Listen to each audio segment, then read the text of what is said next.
In this video, I'm going to show you how you can use a simple resistance band or loop to get so much more out of a simple squat. Now, one of the most common things which runners will have, but it's something which is very common amongst any other part of the population as well, is a knee which buckles inwards. There's kind of some things our joints just want to do, and the knee will, 99 times out of 100, will buckle inwards. Now, even though the knee is often the kind of focus and the thing which you see doing the buckling, you can't have that inward deviation of the knee without a whole cascade of other things happening, something which I would classify as an inward rotation syndrome. So as that knee buckles inwards, the femur rotates inwards, the tibia, the lower leg rotates inwards, and then it affects the foot and ankle complex as well. You get collapsing of the foot, this longitudinal arch on the inside of the foot, resulting in overpronation, that foot collapse.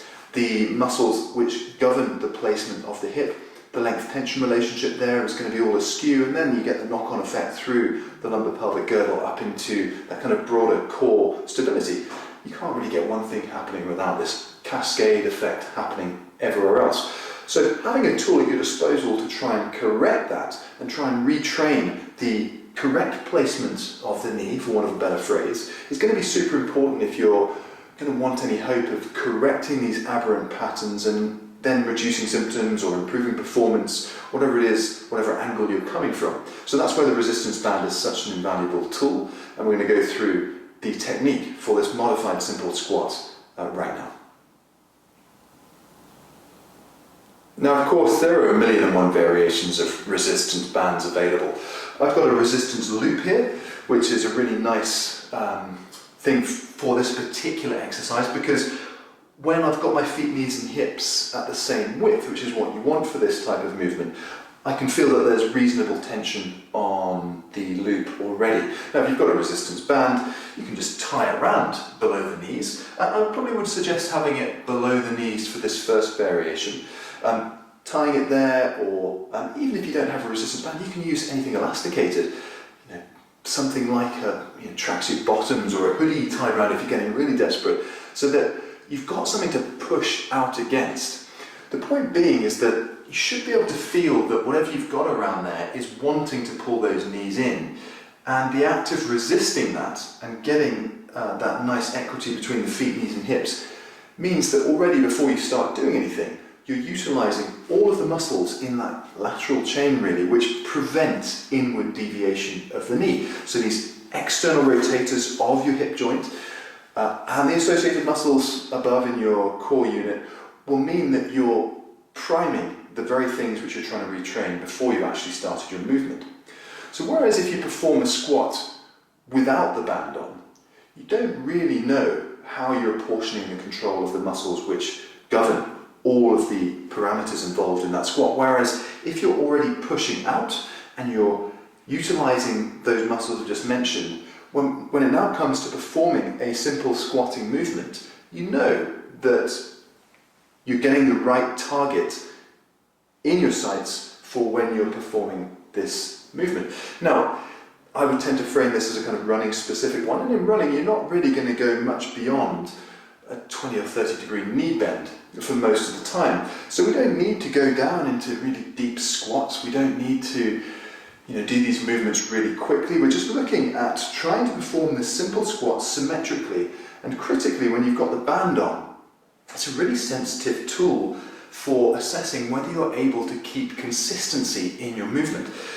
So a lot of people, when they put the band on to start this type of exercise, they're going to find that once you get lower down and there's a little poverty of control, that there's this little fluctuation in one knee or the other, and you get this bouncing effect happening on the knees. So even though this thing's cheap as chips, it's a really sensitive tool, and so as you're going down, you shouldn't be able to feel any changes in the tension in that band. It should be consistent tension all the way through. Next up, just have a look down and check that at every point of your squat, your knees are matched up across where you're standing. We don't want one slung back behind the other. We're looking for a really nice symmetry, so we get equal loading through every really kind of applicable system here. So just by doing this simple squat, with that consistency in the band, with the symmetry, with the quality of movement, those kind of Pilates key elements, we are retraining things like the gluteus medius and all those external hip rotators to keep that knee pointing in the right direction through a functional movement, through a change in the range of movement of associated joints for running, walking, whatever it is you're doing. So this is why, even if you don't really have too many issues with the knee, or nobody's identified a problem, I tend to encourage people always, with simple squatting movements, to get a band on there, because why wouldn't you? We've got these patterns, like I said in the intro, that the knee will tend to buckle inwards all the time. And when you're out and about, particularly something like running, on uneven ground, when you take that weight down, the knee's going to want to do that buckling. So if you've got good conditioning in the muscles which prevent that, then it's a win-win and doesn't really do anything other than make your exercise more efficient. So if squats are part of your cross-training or fitness regime, get the band on, and then you can get that kind of 2-for-1, which I think is an absolute no-brainer. As for variations, of course, anything you do here is pretty much going to be the same principles involved. You're recruiting these muscles.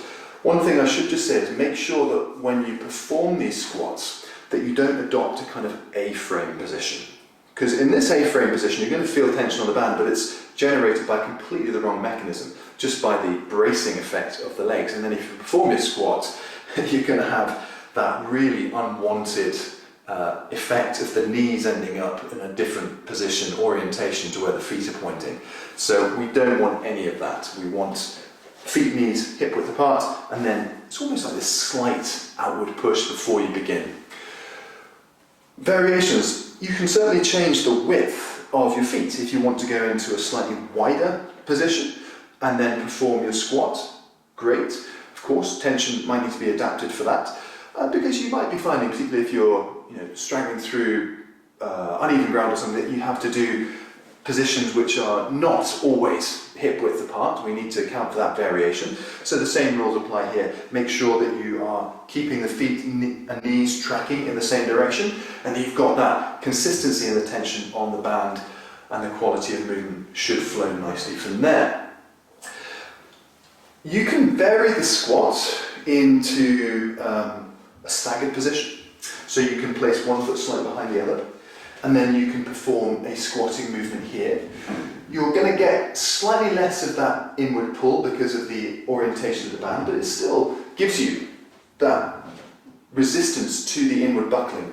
So as long as the lunge isn't too great in the step, then you can go for that variation as well.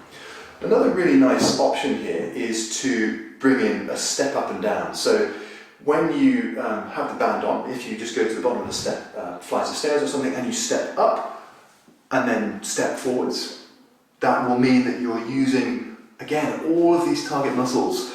Keep coming back to this nice obvious pattern that basically whatever you do here, you're recruiting these muscle groups which are really pivotal in preventing that inward deviation. So if you don't have a step to hand, you can just step up and down on the spot, and that's going to give that same activation. And we're getting into a little bit of harder work here. Performing a simple set of heel raises, like the Pilates walking series, with that band around. Again, we're just adding extra incentive for all of these muscles in that lateral chain to counteract the tendency for the knee to buckle in. Closing thoughts on this would be, particularly when you start off, get used to having a look, just to check that the feet are symmetrical, that the knees are symmetrical, and that if you're doing like that final variation, that every time you come back down to the floor with one side, that you are finishing where you started off. With the squats, whatever variation of squats you're doing, I mean, you could bring in arm movements with weights, you can come out to the front, you can add variation. It's quite good to distract your body with these upper body movements as well, because you want to get to a point where the automatic control, this subconscious competence underpinning the leg movements, is really ingrained. That comes through repetition, comes through practice. But you don't want to allow any deviation from your symmetry to occur when you're performing the squat with the band. So all of these techniques are really great at this chief aim, which is where the knee's pointing. And although it's that focus of the knee which often gets the attention, everything's affected. So by using the simple band, you just get that great solution to this common problem, and I would really encourage you to bring in the resistance band in any type of squatting movement or variation that you do.